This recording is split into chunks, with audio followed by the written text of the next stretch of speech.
What's up, guys? Welcome back to the Prime Talk podcast. I'm your host, Corey Barber, aka Ray Prime, aka Mr. PT. And today I'm sitting down with the authors, Rowan Lake Jr. and Miss Zoe Miller. Who really excited. Rowan, you and I actually we met at Villains Con this past year, November 2025. There chatted it up for a really good bit and learned a lot from you, especially for a lot of the things that you're doing, man. How have you been doing since that time we last saw each other? Uh, I've been okay. I mean, I have actually finished the first draft of my third book to the series. Finally gave it a name, so it's actually called Beastly Game of Deceit. Oh, that's And really cool. basically it's a continuation from where we left off in the warehouse scene in book two and kind of just picks up from there. So, like I said, it's a first draft, so there's still going through the editing phase, but I can tell you that it is more on the mystery side and still has a lot of the action just like you would get from Beast of the Bronx. And it does actually go back to the Beast of the Bronx characters because book two had characters that were originally from a different story that I created called Plastic Soul. Hmm. It does have a cameo appearance of Mark from Beast of the Bronx. But again, it's book 2 is like you can say it helps, give you more backstory on what the bad guys are doing, Okay, whereas the first one is just a overall origin story of, the main characters. Because cool. this book series is basically the Beast of the Bronx characters and you're getting to see them grow up from being just as teens all the way to adults. And you get to see their journey as they continue to save the world from Lucifer and his forces. Cool. So, and that was one of the really intriguing things that you and I had talked about was the Beast of the Bronx story title there. We talked, man, for probably like a good hour or so on it, really learning about that. And I definitely want to deep dive into that a little bit more here later on. But just just kind of starting off here for a lot of our listeners, Rowan, if you don't mind, tell us a little bit about yourself really fast. And more importantly, what made you want to get into writing? Okay, so for most of you who don't know, I was actually born and raised in Bronx, New York, hence why my story Beast of the Bronx is titled that. I For the longest time, I was not a big writer. And I know that might come to a shock to a lot of people, but I disliked writing growing up. My dad could probably attest to this because when it came to writing essays, I hated it with a passion.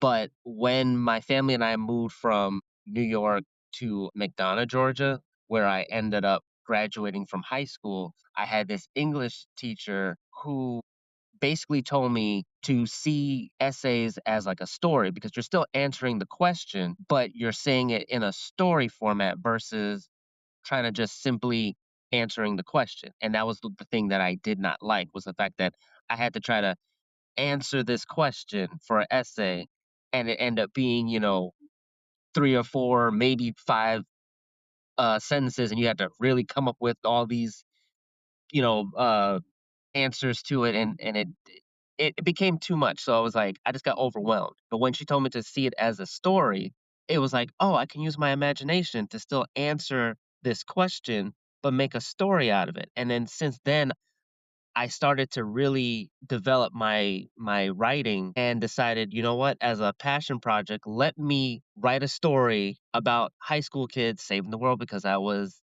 big into superheroes. Well, I still am, and also big into like Dragon Ball Z and all that. That's where that's where Beast of the Bronx kind of stemmed from. But as I went to college, I had another English professor who read it and she was like, "This is great. You need to publish this, but we need to work on your writing format." And I got to learn more about how to write a proper story, a proper novel. And thanks to both English teachers, I was able to publish A Beast of the Bronx and get it to where people actually were enjoying it. But I was still in that phase of like, okay, I wrote it, I'm done. But then Mhm. something kept gnawing at me saying, "No, you're not done. You need to keep writing. This is a story that needs to be told." And to this day, I it took me a while. So for those of you listening, yes, this has been a journey since I was 16 till I'm now 42, and I have had this calling to write this story. And I had to swallow my pride on some of it because a lot of the characters that you will meet in the Beast series, they're from other stories that I wrote, but their journeys were already done once I wrote those stories. My Beast of the Bronx characters were the only ones that I had no idea where they were going to really end up, what their true calling was. So I had to swallow my pride and say, let me go back to the beginning, focus only on these main characters, incorporate the other characters as support characters. And now I have the story the way I really want it to be. So I say this to say I hope that those who are listening that they will pick up Beast of the Bronx, enjoy it for the pure nostalgia of it being a superhero story. It does have its themes, but the main focus is that it's a superhero story that you can relate to the characters. You can enjoy the fight scenes, you can enjoy the comedy that's in there, and then when you get to the next book, you can still feel that same feeling. Because I get it. We wanna talk about a theme, we wanna talk about representation, but let's get back to the core element that it's a story. It's a story that you can just sit, read, enjoy for what it is. I hope that answers your question on that. Hey, no, I definitely like it, and I think it's I think it's such a great thing that you're getting back to pretty much the basics of writing and storytelling. You know, it's not super complicated. It's like, hey, this is my story, and from beginning to end, this is what we're doing to tell that story. So I really dig that a lot. And I think in the day and age where everything's so diluted and a lot of stories can be copy and paste pretty much and very similar through that, having something that's just very raw, basic storytelling, I think is very cool and something that we definitely need. All right. Well, hey, with that, like I said, we talked about Beast in the Bronx a good bit, you and I, when we first met there at Villains Con. For our listeners here for the podcast, can you deep dive into that story itself as a whole? Uh, some of the characters, some of the developments, without divulging too much. But can you take us a little bit deeper into that world? Okay. Okay. So as I said, Beast of the Bronx overall, the overall story for Beast of the Bronx is that you have these three teens who are, in a sense, chosen by God to save the world from this evil drug lord who's a small pawn in a bigger from a bigger organization. But overall, it's still them saving the world from Lucifer and his forces. It's just that his forces are the ones running the show. But you, as a reader, you're focusing on this one drug lord that's doing that's carrying out this order that even he doesn't fully understand, but that's what Mhm. he's doing. So at first glance, you're seeing this as just a typical superhero story with three teens saving the world from this evil drug lord. But there's more to it. But in order for you to understand my characters, as you're saying with the deep dive, all three characters, they all grew up in Bronx. They all go to the same school. So you have Andrew, who is technically like the leader of the group, and he's the one that you first are getting to get introduced for this story. And it kind of really is more so his origin story because you find out that he's adopted and he's trying to find who his real parents are. So while he's going on this journey with his other friends to save the world, he's trying to figure out who his parents are, who his real parents are. And while you're dealing with that, you're also dealing with his best friend Mark, who I say is, in my opinion, he is the real star of the show, but he's kind of like at this stage in his life where he does not know what he wants to do with Okay. himself. And there's actually a scene where he when they were actually getting chosen for their spirit animals, the fortune teller, her name is Madame Renee. She's like, show that she actually knows that these are the ones that were chosen. She tells Mark that it's like, yeah, your parents basically think that you're a waste of time because you're not doing anything with your life. And if you keep going down this path, you're basically gonna just wither away and die. Now that's me paraphrasing, but basically that's what she's saying because it's kind of a reflective of how my parents thought of me back when I was like high school slash college. They were Mhm. like, okay, what are you doing with yourself? What are you doing with yourself? And that was the constant question I would get from them. So it didn't matter what I tried to do. It was like, what are you doing with yourself? Is this the path you want to go? And that's why I said that when I wrote Beast of the Bronx the first time, I just wanted to write a simple superhero story. But as I kept writing it and developing it until I finally published it, I felt like, what are these characters doing with themselves? Because at the end of the story, it felt like that can't be the end of their story. There's gotta be more to it. So that's why I felt like I wanted you as a reader to see that these characters are gonna grow and mature and do great things besides just save the world. So I had to go back and even deep dive myself and go like, "Hey, there's more to it than that." So, when you meet these characters for the first time, you see them at their base level where they don't know what they wanna do. So, like Andrew, basically life is mundane, wants to find who his real parents are. Mark is just living life at the coattails of his parents, just basically like, "Okay, I'm here, I'm doing stuff, I know I'm gonna graduate," but he has no focus.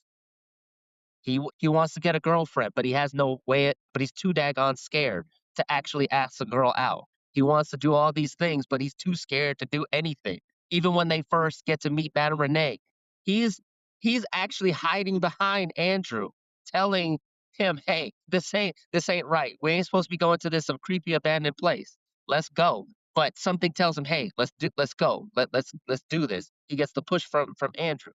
And then you got his cousin, Mark's cousin Shanta, who is like, I feel like the proper representation of female empowerment, where she was actually the first one to gain the abilities and knows how to use it. But of course, she trained herself. She still doesn't know everything, but she knows enough to be able to at least one up the guys who are learning it for the first time. And I also try to show in this story that you don't have to know everything right off the bat because we have a lot of stories where someone that's a hero all of a sudden it's like they just know automatically know how to use their powers within like Right.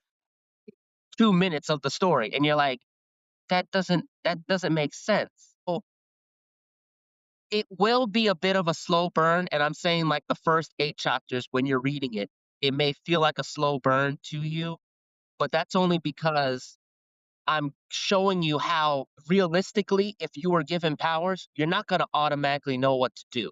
And every day is going to be different. You might learn something new. You might develop something new. So, like for them, learning that they might have like super hearing, they might have super strength. They get into a situation where they fight somebody and they realize I can actually kick ass because you're not going to know. You're just like, oh, I've been given this powers. Well, what exactly does it do? How far can you go with it? So it's like training your muscles. You're not going to automatically, as soon as you actually bench press, maybe like 10 reps, you're not going to be able to pick up a car. Right. So you gotta think. You gotta still train until you get to that point where you can literally pick up a car. So I try to show that with this story that everything is development. Each of my characters, they learn how to use their powers or they learn how to use their powers in certain aspects. So like Shanta, who is Mark's cousin, she was actually the first one to be able to transform.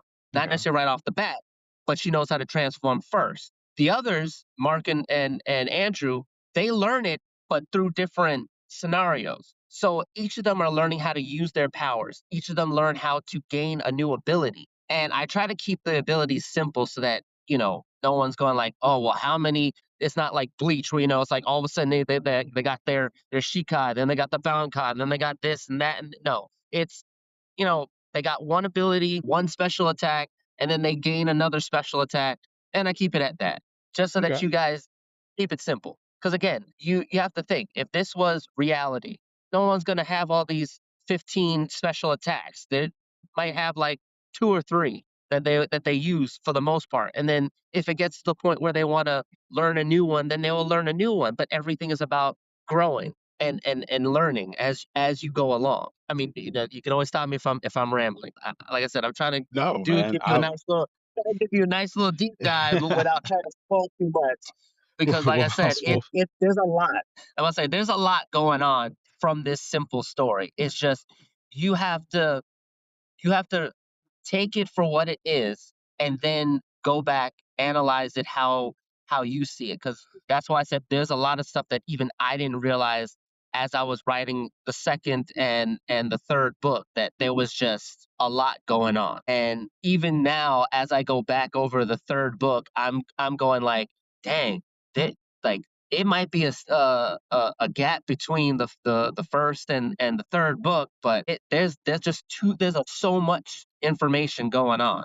But for Beast of the Bronx itself, it is a on the surface, it is a simple story, but there's just a lot going on that you have to keep in mind. So I would say treat Beast of the Bronx like the first part of a mystery where Mhm. you are gathering all the clues. Because as you read the rest of the stories for the book series, you're gonna be like, wait a minute, that happened in Beast of the Bronx. Oh wait, and then I have to go back and I'm gonna look at that because there's little hints that I put in there that you got to keep in mind so that way you're not I mean, you get the reveal eventually, but you're just gonna be like, "Well, dang," because even I had to come back and go like, "Wait a minute, I did something that even I didn't even realize." So, Yeah. there's a lot. So deep diving, you might as well say I'm basically taking you down to, like, depths that even I didn't even know was there. So there's still stuff that even I'm still just going like, "Dang," and most of it is from the perspective of Mark because he represents, like, the average person/nerd slash nerd because he Okay. will give it to you straight up honest, like, how you should perceive everything that's going on. Whereas Andrew just knows that this is his duty, he's trying to do it. Shanta is helping, and she knows, like, okay, this is like a guy's world, but at the same time, I can fit in, I can help out, I can kick ass, take names. Now, I say that there is three main characters. There is technically a fourth one, but he is kind of like you can kind of say like he's like the sixth ranger, but he's a kid. Ooh, So he's okay. kind of just in it for the fun of it, and that would be Ray Ray. Ray Ray is actually a alien, so to speak, and he is the youngest of the team, and he also gets a ability to transform into a were-monkey. Now, to Oh, backtrack, where we're doing monkey? this deep dive. What all powers do these guys? Because I kept saying like they have this ability to transform into some type of were-animal. Yeah. So Andrew transforms into a werewolf. Mark transforms into a were-panther. Shanta transforms into a were-fox. Ray Ray transforms into a were-monkey. Each of them have their own abilities. Each of them Okay. have their own special attacks.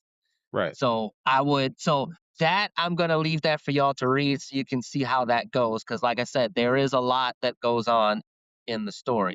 But where they go to meet Ray Ray is of course on another planet, which you get the anime trope that they're gonna go another planet to train, just like Dragon Ball Z did, and other anime that you can think of. And he gets recruited, but it's like the Sixth Ranger. He comes in way later, but he's there. Okay. So you get an introduction of who he is. You get to see him in his element, but when he does finally train and get to become that were monkey is like latter half, like you would get for any kind of Super Sentai or any other type of anime trope. Okay.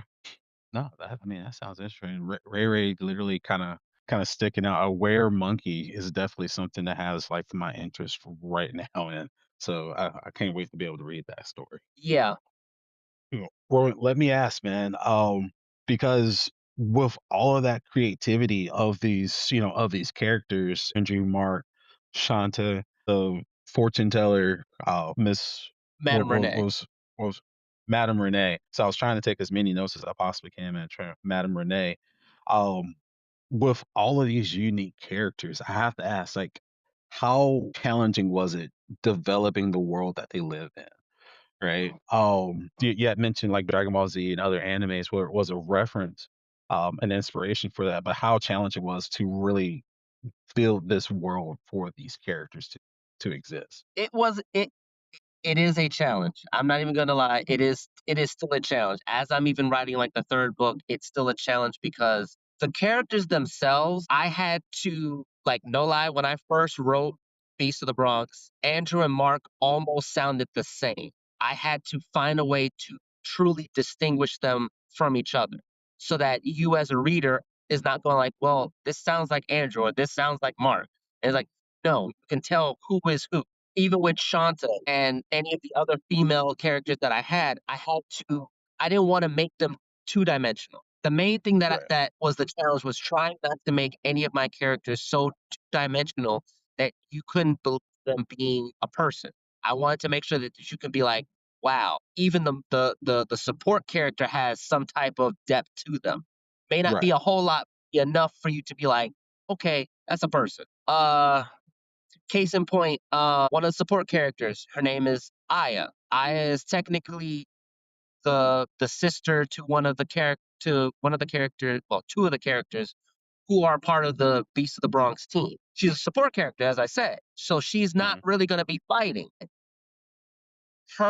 She has a crush on Mark, and that crush I try to elaborate so much to show real life when someone is crushing on you, how far they go. Right. So I show the different depths that she has in terms of like, I like Mark so much. I want to marry him. I want to do this. She does things that you would be like, dang, this girl really is crushing on Mark hard. Right. But to show the depth of how far it was, because if she was just two-dimensional, you wouldn't believe it as much. But you can sense that whenever she is talking about Mark or how she approaches Mark, how she does things around Mark, that you can also feel when Mark is repulsed by it, that he's just like, this chick is crazy. And Oh, I had to like research that because you can only do oh so much if you've never experienced it. But to see it firsthand, it's kind of like, hey, this chick is like,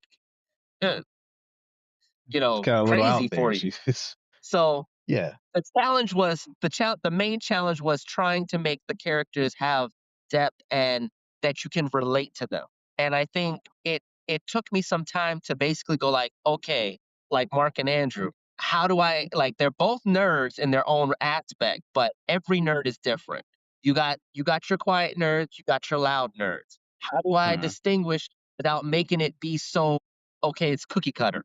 Like, Right. okay, Andrew's gonna be the quiet nerd, and he's gonna just do XYZ because that's what they deem as the quiet nerd. He might actually have moments where he can be loud and Mark be quiet. So I had to find a way to show that because of their friendship, they can bounce off of each other and you can feel it not just through the dialogue, but also through their actions. Right. But everything was going back and actually doing a sense of a character sheet without actually writing down one. So I had to go like, okay, what did I already do so far with it? And then backtrack and go like, all right, I see that how I've been writing Andrew, he's more reserved. Let's keep doing that, but try to showcase when he does get angry that he can lash out, that he can be more outspoken. I've already Mhm. shown when Mark wants to do something and he doubts himself, he gets scared. He starts Mhm. actually hiding behind Andrew or hiding behind somebody, or he just starts freaking out. So the real challenge for me was actually keeping the characters believable and relatable. It's still a challenge. Like that is still a challenge for me now, even as I go back and do any of my other characters from the other stories that I created, trying Mhm. to keep them relatable. Because even with book two, Zoe can really attest to that. Those characters we had to really flesh them out because it just still felt like they were two-dimensional. And it was so even she had to kind of pound on me with that, going like, hey, Tobias, I see what you're doing, but Tobias is this way. If you're making him this way, you need to get all the angles for Tobias that way. Or if you're doing Isoroku a certain way, you got to have all of those aspects because it's not going to be believable. Even some scenes where Isoroku is trying to flirt with Keisha is the same thing. It was just like she wasn't feeling it. So going with Beast of the Bronx, I had to go back and go like, okay, how do I make some of the romance that's between like Andrew and Rosa or Mark and Tracy? How do I make it believable without it seeming like, oh, I'm just kind of slapping something in there? So a lot of Right. it was character development and really making the characters be believable. So yeah, my biggest challenge has always been bringing the character to life Mhm. and showing that depth that they have because we all have our own depth to us. It's just a matter of how do we bring it out? Dig that.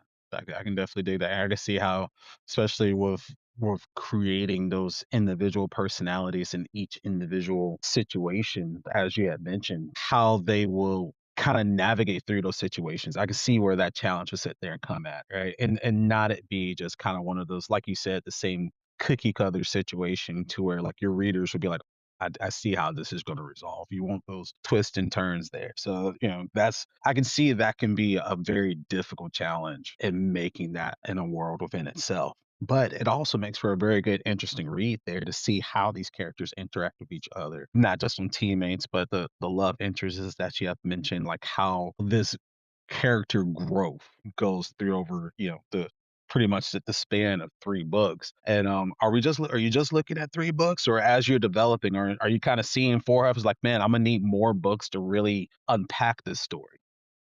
There's more. The third book, how I have it ending for my draft. Let's just to say that I need another probably another three, just because Just to the bad guy that I have created, the main bad has done so much since book one that you as the reader need to know how this is laid out without me trying to make her be a monologue. And yeah, I not necessarily spoil it, but yeah, it is a woman that is the big bad, but uh I like is that. I like that.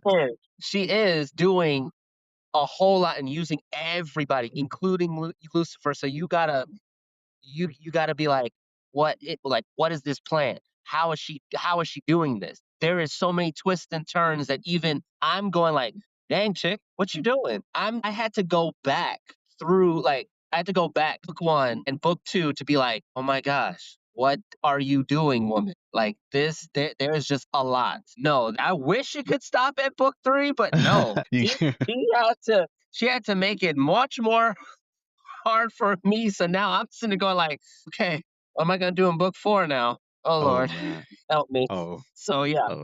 that's where I'm at. Oh, I love it. I can't wait to dive into these books and really feel it, really navigate and watch this universe grow in it. For our readers, Rowan, and again, guys, I wanted to let you know I'm sitting down with Arthur Rowan K. Lake Jr., co-author of the books Beast from the Bronx, correct? Yeah, Beast of the Bronx is my book. The one that I co-authored with Zoe Miller is Beasts in Sheep's Clothing. So she helped me out with that one because I needed all the help I could get. She loves me to death. She knows that I was struggling with that one, so she helped me with that one. But the whole Beast series is my pride and joy. I just needed help with that second book to get it to where it is now. Okay. Yeah, go ahead. No, I was going to ask, what, out of those 2 projects, are there any other projects that our readers should know about, or any other stories that are out there? Really, like, this is my first time collabing with somebody, so Okay. I've only collabed with her. I mean, I am open to collabs on other projects, but this isn't the story that I really want to tell right now, and then once I'm done with this, I might try something different, and that's why I said, like, a lot of the characters that I've created from other stories or other projects that I've done were all still mine just to be like, I wrote stories. I tried to publish them. It had somewhat of a following, but really and truthfully, I felt like they weren't the story that I needed to tell. So I was like, Hmm. let me incorporate them because they were still in that same universe, but they weren't the main characters of this book series. So Gotcha. a lot of them are characters that I've been trying to slowly like incorporate them into this book series so that you as a reader can be like, okay, well, who is this, and what purpose do they have, and then you find out where their purpose is. So that, like book two, as I said, it kind of shifts gears from the Beast of the Bronx characters to my Plastic Soul characters because these that's where they came from. But Right. they're incorporated because a lot of those characters kind of fit in that same world, and that's where the bad guys are doing their plan or regrouping and fixing their plan. And they're using the Plastic Soul characters to incorporate this or to actually like hash out this new plan of theirs. So Right. when you get to book three, you now see how all that plans, ends out. And then book four will probably incorporate some other ones. I don't know. I'm still working that out. So I yeah, see this. I see the sweat and the anxiety rushing over your face when you just think about book four. Like, man, I can see it. I can see that. like I said, how I ended the first draft, I'm like, dang, this is gonna be some shit. Cause I'm like, dang it, I don't know what I'm doing. Like this too much. Like, why did you do this to me? But But that's why I like my characters so much. They all in their own way have found a way to poke fun at me because it's like, oh, you want to use me in something? All right, fine, I put them in something, and all of a sudden it's like, what are you doing? What are you doing? I don't yeah, understand. So yeah, it's a lot. Like hey, no lie, it's a lot, but I'm enjoying just how this book series is coming along. And I want, at the end of the day, I want everyone who reads it to enjoy the book series for what it is. And like I said, it is a superhero story. It's just that it's got a lot of other elements that you would, if I wanted it to just be a mystery or if I just wanted it to be a romance, you can get those little aspects. But the overall story is this superhero story, and you're getting every other little genre that you may like, and you can just enjoy it for what it is without having to feel like, oh, it's this or it's that. You just get this nice, compelling story. nice. And I can see, and I hope our readers will be able to tell with the passion that's in your voice how much you have put yourself into the story to bring us these characters and to bring us this world. And again, definitely looking forward to adding it to my collection on the nightstand and reading through it and growing with these characters as well. Hey, where can we get a copy? Where is it in bookstores? Is it on? Do you have an online store? Let our listeners know where they can pick their copy up. Okay, so you can get a copy of it on Amazon. Now, I will say that I use Ingram Spark, so they distribute it to basically any online retailer. So if you're big on Amazon, go to Amazon. You can find Beast of the Bronx, Beast in Sheep's Clothing, both the ebook and the paperback. If you like Barnes and Nobles online and you use them online, you can find it there. Books a Million, same thing. It just depends on where you normally go. If you want to get to know more about the world that I'm building, because again, I'm only giving you little nuggets, well, more like bigger nuggets than I would think I was Some giving chicken you. tenders. There is more to the story than what you even know, because technically there is a prequel to this. It's just I didn't write it as a book, Okay. but it's on my website, which is RK Lake Jr. So RKLAKE Jr.com, all one word. And you can find the lore page that actually will tell you how this whole thing started. So that's why when I said that I'm incorporating characters from my previous books, I'm not lying to you, because even in the lore page, there is a character from Plastic Soul that happens to be in there too. That you're like, well, wait, well, I'm reading book two. He ain't doing this. So what happened? You get at least a little nugget, because again, everything gets revealed in the rest of my books, but I don't try to overwhelm you with it. But yeah, if you want to read any of this, if any of this is interesting to you, check out my website, RK Lake Jr. Or you can find it on Amazon. You can find it Barnes and Noble. Yeah, my wife is trying to tell me something. So I was about to say, No, RK Lake Jr. RK Lake JR. Because I'm about to say, are they spelling out the word junior? I mean, I'm over here. I'm driving. See, that's what my wife helped me out. My wife helped me this year. I say junior, but yeah, it RK Lake JR. Gotcha. And folks, I will make sure to drop this link in the comment section. So again, go online, go on Amazon, get the ebook, get the paperback, go to Barnes and Noble, where you guys like to shop for your books. Add this to your collection immediately and deep dive into this because you do not want to miss of it. I'm literally about to go pick my copy up right after this interview here, because it's Saturday, so it's definitely a great day for Starbucks and reading, you know. Rowan, I appreciate the time you set aside to sit down with me here. I appreciate, deep diving into your world, bringing a lot of these characters to the forefront. And again, can't wait to be able to grow and see how these characters grow. My last question for you, man, before we wrap it up here, what advice do you have for them kind of getting out into this world? Most times you can just say, follow your dreams, just keep practicing. And I mean that is true. If you are any of you listeners out there are trying to write your story, just write it because Beast of the Bronx, when I first wrote it, I was 16. I didn't have a clue as to story structure, character development, dialogue. I didn't know nothing. I just wrote it based on what I remember from reading books in the public library. I also say read books. Read as many books and many different genres as you can. If you're not big on reading, binge watch different types of genres. My wife and I like Asian dramas, like whether it's K, J, C, whatever, Asian dramas. Hmm. And I use some of those as references to help me develop some of my characters, especially when it came to like the romance or some of the just the flat out drama. Use your world that is around you. That is like the best advice I can say to you. Use the world that is around you and try to develop your story the way it is meant to be. And even if someone doesn't get it, there is going to be somebody there that will get it and will understand it and will appreciate it for what it is. I don't expect everybody that's going to read this book series is going to understand it, but I like the fact that people are willing to take the chance to read it. Right. I'm an anime person.